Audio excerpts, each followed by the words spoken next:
rencontre Pascale Witz, pionnière du blog culinaire en France. Elle m'a donné rendez-vous chez Faubourg d'Aimant, maison des plaisirs située dans le 10e arrondissement de Paris. Bonjour Pascale, merci beaucoup de ton temps. Je suis ravie d'être là, Léa.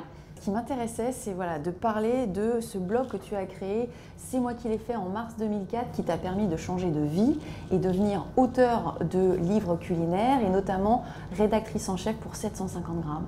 Avant de te questionner sur ton revirement de parcours professionnel, je voudrais que tu m'expliques pourquoi on est ici chez Faubourg d'Aimant.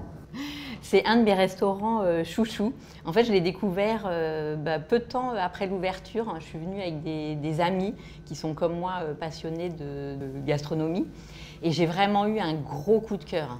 En fait, je connaissais certains restaurants végétariens, mais là, pour moi, c'est un niveau au-dessus. Et j'ai vraiment eu beaucoup d'émotions par rapport au goût, par rapport aux textures. Enfin, vraiment, j'ai eu un gros coup de cœur, à tel point que je suis revenue une semaine après avec une autre amie.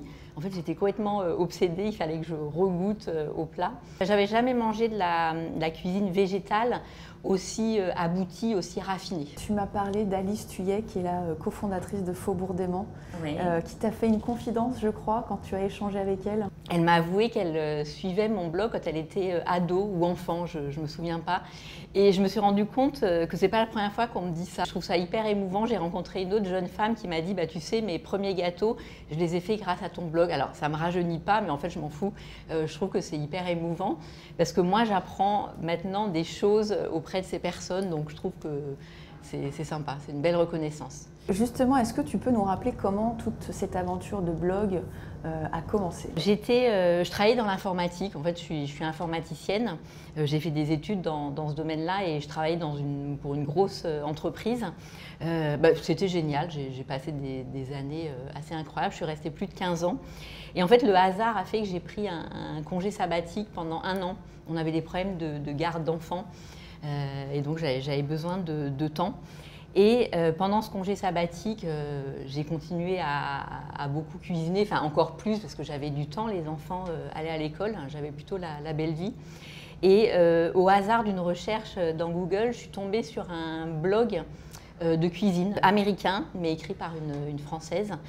Et en fait, j'ai eu un coup de cœur pour cette manière de partager.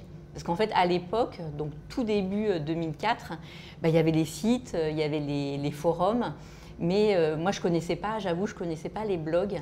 Et j'ai commencé à fouiller et je me suis dit, mais en fait, cette manière de partager sa passion, donc moi j'avais la passion pour la cuisine, mais je n'avais pas forcément autour de moi des gens aussi passionnés que moi. Et j'avais des collègues, je m'entendais bien souvent avec les gens qui aimaient bien également cuisiner, mais quand je me suis retrouvée en congé sabbatique, j'avais plus personne pour partager et je me suis dit, je vais faire ça. Je vais créer un blog. Et qu'est-ce qu'on trouve sur ton blog alors? Il y a plus de 2000 recettes de cuisine, mais il y a également des astuces, des conseils pour certains ustensiles. En gros, à chaque fois que je découvrais un ustensile, j'étais toute excitée et je le partageais sur mon blog. Idem pour les restos. Parmi toutes ces recettes, y a-t-il des ingrédients ou des plats fétiches qui reviennent un petit peu régulièrement? C'est assez difficile parce qu'en fait le blog a grandi, a évolué avec moi en fait. Moi je cuisine pas de la même manière maintenant qu'il y a 20 ans. Je cuisine plus de légumes, je mangeais très peu de légumes, voire quasiment pas quand j'étais jeune. Donc aujourd'hui, il se trouve que ma fille est devenue végétarienne également à l'âge de 14 ans. Donc ma cuisine a évolué avec ça. J'ai fait beaucoup de rencontres. En fait, le dénominateur commun, c'est que je suis très curieuse et que j'aime bien essayer les choses que je teste ailleurs ou dont j'entends parler. J'aime bien faire des tests. Récemment, par exemple, j'ai testé 9 pommes pour voir laquelle était la mieux pour une tarte tatin. Donc j'aime bien, moi, tester et après partager. En fait, c'est vraiment mon moteur, en fait. Découvrir, tester, goûter, partager, c'est un ensemble, en fait. Alors, quelle est la meilleure variété de pommes pour une tarte tatin?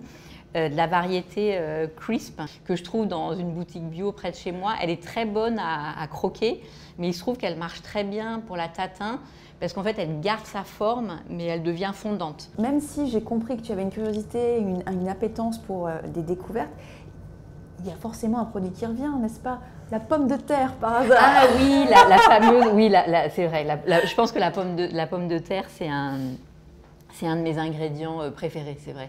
Pommes de terre, les agrumes, beaucoup plus de légumes, la pomme, les fruits. J'aime beaucoup le fromage. Je mangeais pas beaucoup de légumes quand j'avais une trentaine d'années et en fait je mangeais beaucoup de pommes de terre et de pâtes.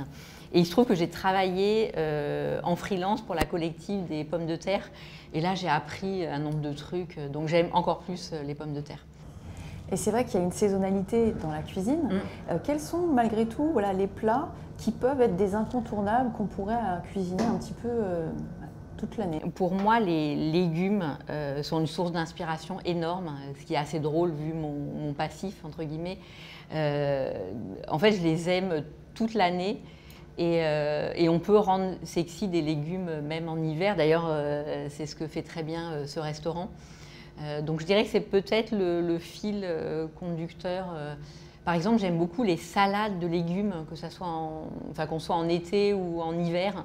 Par exemple, des légumes rôtis, mais qu'on sert plutôt en guise de salade tiède avec des lentilles ou des céréales. J'aime beaucoup la gourmandise dans le salé. Dans les années 2010, c'est vrai qu'il y a eu une explosion de blogs. Il y a eu également Instagram qui a fait naître beaucoup d'influenceurs et de créateurs de contenu. Oui. Comment tu te démarques ou comment t'es-tu démarqué face à cette effervescence de médias autour de la food? En fait, je ne cherche pas à me démarquer, en fait. Je réfléchis pas. J'ai peu changé entre le moment où j'ai démarré mon blog et aujourd'hui. Je fais ce que j'ai envie de faire, en fait. Je suis guidée par toujours la curiosité, la passion, la gourmandise. Si moi j'ai aimé le faire, si j'ai aimé le manger, je vais le partager. Parfois ça marche pas, parfois je fais des flops. Je me rends compte que quand moi ça m'a fait quelque chose, qu'il y a une émotion, que ça m'a intéressée, en fait ça intéresse plein d'autres gens. Alors peut-être des gens qui me ressemblent entre guillemets. Ce qui marche beaucoup, c'est soit des choses qui changent. Par exemple, récemment, j'ai fait une soupe de flemmarde. C'est-à-dire, je fais revenir une pâte de curry thaï qu'on peut acheter toute faite. Je rajoute du bouillon et je fais cuire dedans des ravioles de roman. Et je rajoute des lanières de carottes ou des pousses d'épinards. Donc c'est un truc que je fais depuis assez longtemps quand je suis toute seule ou avec mon mari, parce que c'est réconfortant, c'est prêt en 10 minutes. Et un jour, je ne sais pas pourquoi, je me suis dit « tiens, je vais en faire une vidéo ». Et là, ça a cartonné parce qu'en fait, les gens qui me suivent aiment bien les nouvelles idées, les trucs sans prise de tête mais qui changent. Ce qui est très pratico-pratique marche super bien. Là, par exemple, j'ai fait une vidéo sur comment enlever les étiquettes sur les bocaux. Parce qu'en fait, les bocaux, à moins d'acheter les bocaux de la célèbre marque de confiture avec des étiquettes dont la colle est soluble dans l'eau, il y a beaucoup de bocaux maintenant où la colle n'est pas soluble dans l'eau et c'est une tannée pour enlever l'étiquette. Et donc j'ai montré, à moins d'utiliser des produits chimiques, mais là j'ai montré qu'avec de l'huile et du bicarbonate, on peut enlever ça. Et ça a cartonné.